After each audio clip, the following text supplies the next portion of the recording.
Hello everyone, সবাই কেমন আছেন? আশা করি সবাই অনেক অনেক বেশি ভালো আছেন এবং সুস্থ আছেন। চলে আসলাম আজকে খুবই একটি মজার রেসিপি নিয়ে এবং খুবই উপকারী বলতে পারেন, স্বাস্থ্যের জন্য খুবই ভালো একটি হেলদি ফুড নিয়ে আপনাদের সামনে হাজির হয়েছি। এই পাতাটার নাম হচ্ছে থানতুনি পাতা এবং অনেকে টাকা পাতাও বলে থাকে। তবে থানতুনি পাতা হচ্ছে বইয়ের ভাষায় এর নাম থানতুনি পাতা এবং টাকা পাতা সাধারণত গ্রাম্য ভাষায় বলে থাকে। তো খুবই উপকারী এই পাতা, আর বিভিন্ন ঔষধি গুণে সমৃদ্ধ হচ্ছে এই পাতা। এই পাতা দিয়ে ভর্তা, ভাজি এবং বড়া বানানো যায়। সব রকমের আইটেমই কিন্তু খুবই মজার হয়ে থাকে। আজকে আপনাদের সাথে যে আইটেম শেয়ার করব সেটা হচ্ছে থানতুনি পাতার বড়া। বড়া বানানোর জন্য আমি মসুরি ডাল নিয়েছি আর ডালটা কিছুক্ষণ ভিজিয়ে রেখেছিলাম।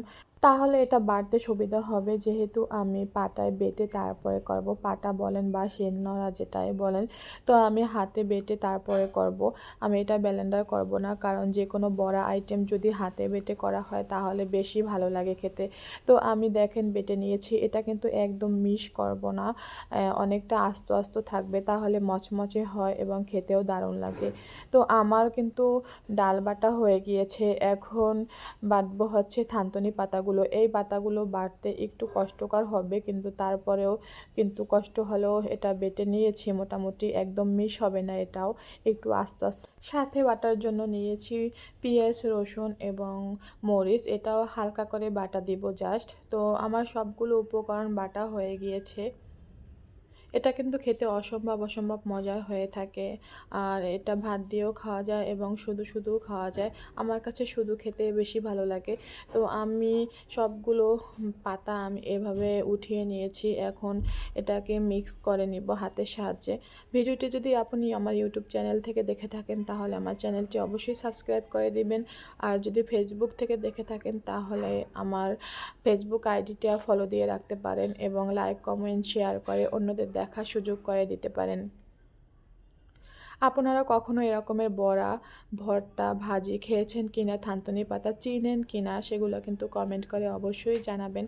আর যদি না খেয়ে থাকেন, এগুলো কিন্তু গ্রামে অ্যাভেলেবেল পাওয়া যায়। দেখা যায় বিভিন্ন বিলে, তারপর হচ্ছে রাস্তার মোড়ে মোড়ে, রাস্তার পাশে, দুই পাশে অ্যাভেলেবেল হয়ে থাকে আর খুবই সহজলভ্য হয়ে থাকে। তো এগুলো বাজারেও কিনতে পাওয়া যায়। তো আমরা যারা শহরে আছি আমরা তো আর বিলের ধার দিয়ে এই পাতাগুলো আনতে পারবো না, কিন্তু গ্রামে যারা আছেন তারা কিন্তু অ্যাভেলেবেল রাস্তার মোড়ে মোড়ে যেগুলো হয়ে থাকে সেগুলো কিন্তু আপনারা তুলে এনে এই সহজ রেসিপিটা করে ফেলতে পারেন এবং ঝটপট খেয়ে ফেলতে পারেন। আর শহরে যে সমস্যাটা হয় সেটা হচ্ছে এটা সবসময় পাওয়া যায় না, যখন পাওয়া যায় তখন এই রেসিপিটা করা হয়ে থাকে। খুবই মজার হয়ে থাকে এবং খুবই ঔষধি গুণে সমৃদ্ধ, বিভিন্ন রকমের ঔষধি গুণে ভরা এই পাতা।